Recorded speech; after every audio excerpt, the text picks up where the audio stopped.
Welcome to the Deep Dive, your shortcut to being instantly well-informed. Today, we've pulled together, just for you, stacks of cutting-edge research on one topic: chronic inflammation. It's often silent, but its consequences, well, they're anything but. Our mission is pretty simple. We're going to pull out the key knowledge, debunk some common myths, and give you some really actionable steps for your plate. And, if you're sitting there thinking, I feel fine, why should I even care about this? The research is just so clear. Yeah. You should care.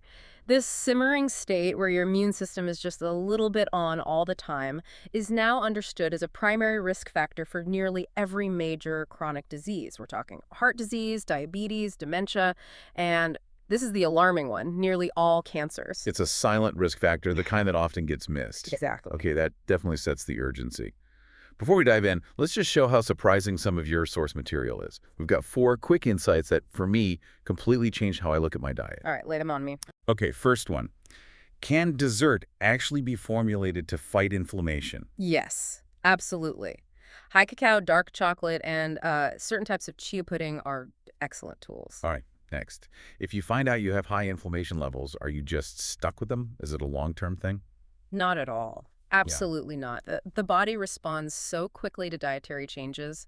You can dial those levels down in a matter of weeks. That's amazing. Okay, are some everyday foods actually comparable to common painkillers, like ibuprofen, in how they reduce inflammation? Yes, specifically high-quality extra virgin olive oil, we'll probably call it EVOO. It literally works on the exact same biochemical pathway. Wow.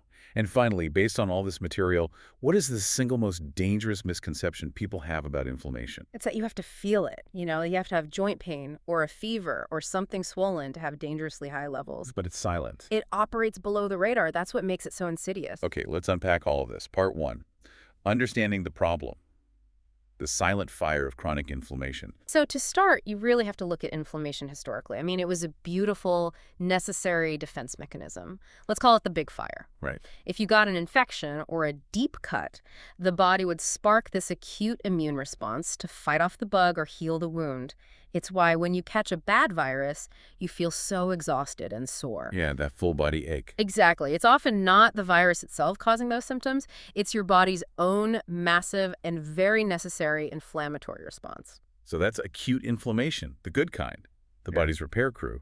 But the research is pointing out that our modern lifestyle has shifted us into something else entirely: chronic, low-level inflammation. That is the key distinction. Instead of that big fire burning out quickly once the threat is gone, it's like we've left the stove burner on simmer all the time. Okay. Your immune system is constantly sending out these little chemical signals that there's a low-grade danger everywhere.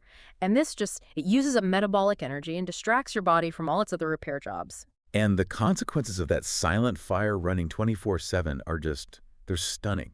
It seems to affect every single system, starting with our physical health. It connects everything. I mean, for your physical health, your blood vessels get slightly irritated and swollen. That increases your risk of heart disease. Your whole metabolic system gets stressed. Insulin levels go up, and that leads to a greater risk of type 2 diabetes. And dementia. And dementia. The body just can't repair nerve damage as well when the immune system is distracted. You mentioned the link to cancer, and that's the one that really elevates this from just a health tip to a critical survival strategy. It is truly chilling. This chronic, low-level state, it accelerates biological aging. Researchers even have a name for it: inflammaging. Wow. But the most critical part is the immune surveillance function. See, when your immune system is distracted by all this internal heat, it can't do its main job. Which is picking off early, microscopic cancer cells. And we all generate a few of these every single day. A healthy, calm immune system just deals with them instantly. But if it's overwhelmed, it misses them. It misses the opportunity to stop cancer before it ever takes hold. Right. And the mind-body connection here is also, it's shocking. It's tied to mental health, too. Oh, yes. When the body perceives it's under constant threat, even a low-grade one, it triggers systems linked to depression, anxiety, lethargy. Just think back to how you feel after a flu shot. That tiredness, that desire to just retreat for a day, that's a short, controlled inflammatory burst. Chronic inflammation puts you in that same shutdown state, but continuously. Okay, get this. Here's the data point from the sources that totally redefine this for me. A huge U.S. study tracked health professionals for decades, and it showed that the levels of inflammation in their blood were twice as important as their cholesterol levels for predicting long-term health. Twice as important. Twice. That just completely reprioritizes everything. It was a massive shift in medical understanding. It suggests that maybe cholesterol is just, clogging up blood vessels that are already damaged. The inflammation causes the initial damage that makes them vulnerable in the first place. So inflammation is the fire, and cholesterol just adding fuel to it. A great way to put it. And it reframes how we think about some of our most common drugs. Statins, for example. We're now finding they seem to work in large part by reducing inflammation, not just by lowering cholesterol. So when doctors track this, what are they looking for? A key marker is something called CRP, or C-reactive protein. Okay, define CRP for us quickly. Why should we care about that? Think of CRP as your body's check engine light for inflammation. The liver releases it into your blood when there's inflammation somewhere. If you lower your CRP through diet, you are directly confirming that you're cooling down that silent fire. That makes it real, measurable. So if inflammation is the driver, we need to find the control panel. And that brings us to part 2, the core mechanism, gut health and diet. This is central to everything. About 70% of our entire immune system is located in and around the gut. 70%, that's huge. It's huge because the gut is the main barrier between the outside world, your food, and your internal systems.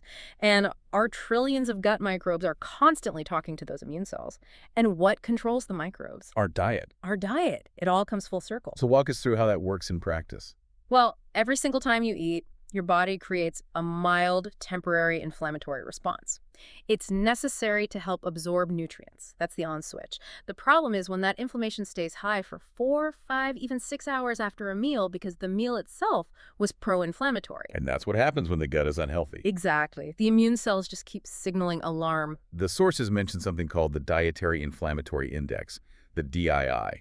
It sounds like a way to actually score our food choices. It is. It's a research tool that measures the inflammatory potential of a whole diet. And it shows, without a doubt, that diets high in processed meats, refined grains, added sugars, like in soda, they all pour fuel on that fire. But diets rich in colorful plants, whole grains, healthy fats, they actively dampen it. They help the immune system get back to its calm baseline. Okay, this is a perfect spot for some myth busting. Let's talk about juice cleanses. They're so popular for a detox. Why are they actually counterproductive here? Because they miss the core problem. The idea that we need to aggressively flush out toxins is a misconception. Your liver and kidneys are amazing at that job if you support them. Right. Juice cleanses strip away the fiber. And fiber is essential. It feeds your good gut microbes and it maintains the protective lining of your gut. Reducing inflammation is about supporting your body, not starving it. It's about building long-term resilience, not just a quick fix. Okay, that makes perfect sense. Let's get into part 3, the anti-inflammatory 7. These are specific foods and tips we should be including consistently. Let's start with number 1, broccoli. It's a star because it has a compound called sulforaphane, which has been shown to specifically reduce obesity-related inflammation. But the preparation is key here, isn't it? Yeah. If you just boil it, you lose all the good stuff. You lose most of it, yes. Instant heat deactivates the enzyme you need. So 2 tips. The first is the chop and stop method. Chop and stop. Yeah. You chop the broccoli, then just let it sit for about 10 minutes before you cook it. That lets the chemical reaction happen. Okay, bit of an extra step, but I can see why it's worth it. What's the easier way? The even easier way, surprisingly, is to just microwave it. Research shows microwaving gives you 3 to 4 times more available sulforaphane than steaming or boiling. Wait, really? Microwaving is better. That's a game changer. Okay, number 2, extra virgin olive oil, EVOO. You compared this to a drug earlier. And that comparison is scientifically grounded. High-quality EVOO is packed with polyphenols, and crucially, some of its compounds directly inhibit something called the COX-2 pathway. The COX-2 pathway? What is that? Think of it as the body's main factory for producing inflammation and pain signals. Ibuprofen is designed specifically to block that factory. Wow. When you consume good EVOO every day, you're naturally and gently interfering with that same pathway. So how do you know if you're getting a good one? The tip is sensory. When you taste it, you should feel a fresh, peppery, almost scratchy sensation at the back of your throat. That little tickle. That tickle is the polyphenols. If it's just smooth and buttery, it's likely not as potent. Good to know. Okay, moving on to number 3, which we'd love to see on the list. dark chocolate. The ultimate anti-inflammatory dessert. Yeah. But it has to be 70% cocoa or higher, ideally 85% or even 90%. Right. It's just incredibly packed with polyphenols. Studies show it can reduce inflammatory markers like CRP and even help with fat loss by helping release fat cells from their inflammatory state. And the tip here is obviously to read the label. Oh, absolutely. Look for minimal ingredients. Cocoa, cocoa mass, cocoa butter, maybe a little sugar. Avoid things like palm oil and lots of other fillers. Right. Number 4, chia seeds. A complete powerhouse. They're high in omega-3s, which are a favorite food for our gut microbes. They're packed with fiber, and they have complete plant protein, which you need to repair immune cells. And like you said, you can use them for desserts. Yes, exactly. You can make a simple cacao chia puddings or mix them with frozen raspberries for a zero sugar jam. They're so easy to add to things. Okay, number 5 is turmeric. Why is it that when people just sprinkle it on their food, it doesn't really do much? Turmeric's power comes from curcumin, but the problem is our bodies are terrible at absorbing it on its own. So it needs help. It needs help. The key is synergy. You have to have it with black pepper or chili, which enhances absorption, and with a fat like EVOO. It needs to be part of a whole meal, not just a sprinkle in your tea. Got it. A whole delivery system. Number 6, raspberries. I chose raspberries because they're so efficient. All those little seeds mean they are just packed with fiber and colorful polyphenols. You often get more bang for your buck than with blueberries. And a crucial tip, especially for your budget, buy them frozen. Freezing actually preserves the good stuff better, and they're way cheaper. A few handfuls a day is really effective. I love that tip. Okay, and finally, number 7, red cabbage kraut. So this represents the whole category of fermented foods. Things like kefir, kimchi, good yogurts, miso. They're crucial because they actively cause an attenuation, a reduction of inflammatory markers. They actively turn it down. They turn it down. A big Stanford study showed that people eating 5 small portions of different fermented foods a day saw a dramatic drop in inflammation in just 2 weeks. Wow, just 2 weeks. The key is diversity. Don't just stick to one, rotate through them. Okay, that is an incredible list. So as we move into part 4, we have to talk about the bigger picture. We know one magic food isn't the answer. Consistency and diversity are king. Absolutely. The goal is to build a resilient pattern. So for anyone listening who wants a plan, let's frame it out. Start with your daily focus. Prioritize sleep. Sleep. Poor sleep jacks up your stress hormones, which are highly pro-inflammatory. And of course, just choose whole foods that are low in free sugars and unhealthy fats. Okay, simple enough. What about a weekly goal? For the week, focus on elimination and addition. Commit to stopping those high-risk, ultra-processed foods. You will feel a difference in your energy within a week. And then add 2 teaspoons of mixed spices and 2 teaspoons of chia seeds every day. I like that. And for the monthly mission? This is where we go all in on diversity. The goal should be hitting 30 different plants a week. That means eating the rainbow. Nuts, seeds, herbs, whole grains, they all count. 30 different plants a week. Sounds like a lot. Is that intimidating?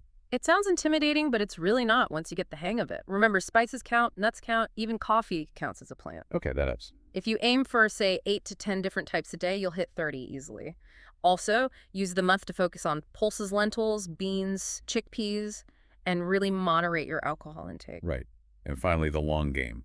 The yearly long-term horizon. Consistency, not perfection. That's the mantra. Maintain a regular sleep pattern. Maybe try time-restricted eating, aiming for a 14-hour gap overnight. And find your Goldilocks zone for exercise. Explain that Goldilocks zone. Well, we know that extreme, intense exercise can cause high inflammation, which is needed for muscle repair. And we know that zero exercise also causes high inflammation. So the middle. The middle ground is best for keeping inflammation low long-term.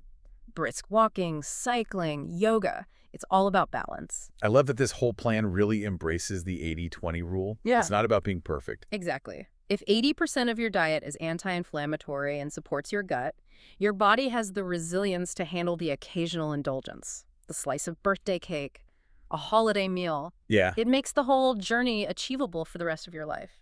You're just building a system that's robust. That sense of empowerment that the control is literally on your plate is massive. And that really is the final takeaway. If you switch to this way of eating, the changes are not abstract. You will notice it.